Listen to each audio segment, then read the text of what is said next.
God Save the Wine, siamo tornati sulla, ve l'avevamo promesso dopo tutto questo grande caos che è successo, ma noi ci siamo tranquilli, rilassati, felici, una giornata bellissima di luglio qui a Firenze e pensiamo all'estate, alle cose belle, al vino che è, e andiamo a scoprire per la prima volta God Save the Wine. Siamo molto contenti, Morena è qui con Podere Casanova, siamo a Montepulciano, però la prima cosa che ci trovano in bicchiere è una bollicina.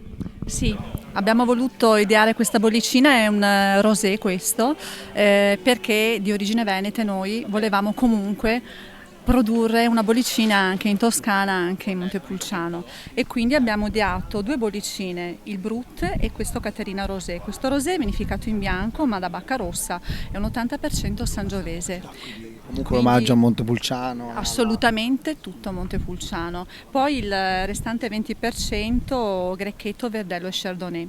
Quindi sarebbe l'uvaggio poi che utilizziamo anche per il Brut. Una buona, sì. Ecco, Caterina perché? Perché appunto Casanova ha dei rimandi anche al Casanova seduttore Latin Lover. Bravissimo. Caterina era una sua cortigiana, una delle tante.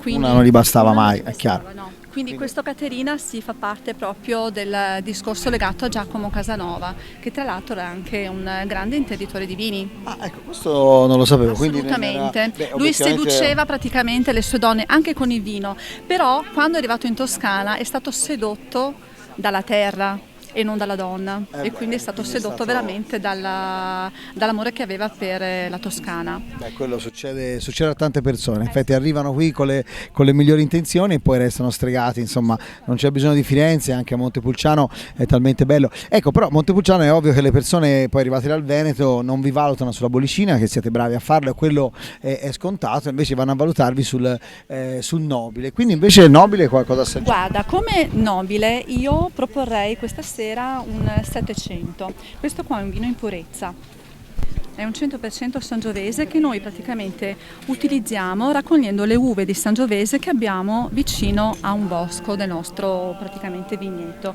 quindi è un cru.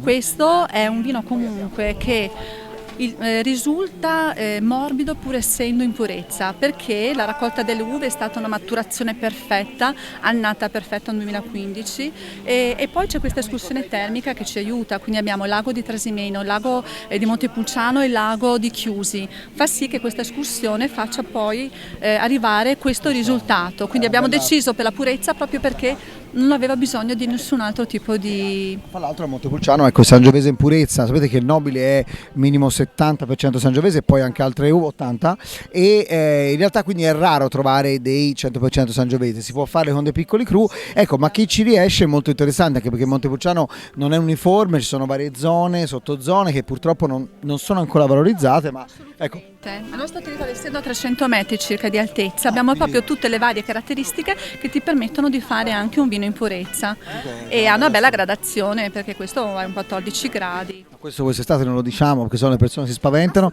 lo beviamo leggermente fresco. Come l'etichetta e quindi sicuramente è molto piacevole questo, assolutamente. Ecco, e questo vino oltre a abbinare dove andremo, da voi so che quest'estate siete fra le cantine in Toscana più attive, no? Molti hanno detto no, quest'anno non facciamo niente, paura eccetera, invece ecco, facci venire la voglia, a me è già venuta, ma facciamomi la voglia di venire a trovare. Noi guarda, ogni venerdì organizziamo degli eventi con musica, aperitivi, musica anche dal vivo, abbiamo fatto diversi anche concerti, ma ci interessa anche che la persona che viene lì a visitare la nostra cantina possa anche visitare non solo la cantina ma quello che circonda la cantina, quindi possiamo fare picnic sul vigneto, possiamo fare una gita a cavallo, possiamo andare in bicicletta, abbiamo anche una bellissima, si chiama Ferriera a Talla e quindi noi organizziamo proprio degli eventi che trasportano i signori, i clienti dalla cantina a questa sede che è bellissima, sempre dei titolari.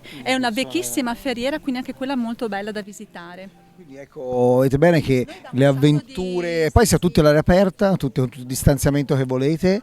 Abbiamo anche un palco da concerti, quindi è enorme il nostro posto e una bellissima sala degustazioni che è nuovissima e molto bella, accogliente, molto particolare. Ecco, un altro motivo, pensavate di aver esaurito i motivi per stare a Montepulciano, in realtà avete appena iniziato. Grazie mille Morena, buona estate.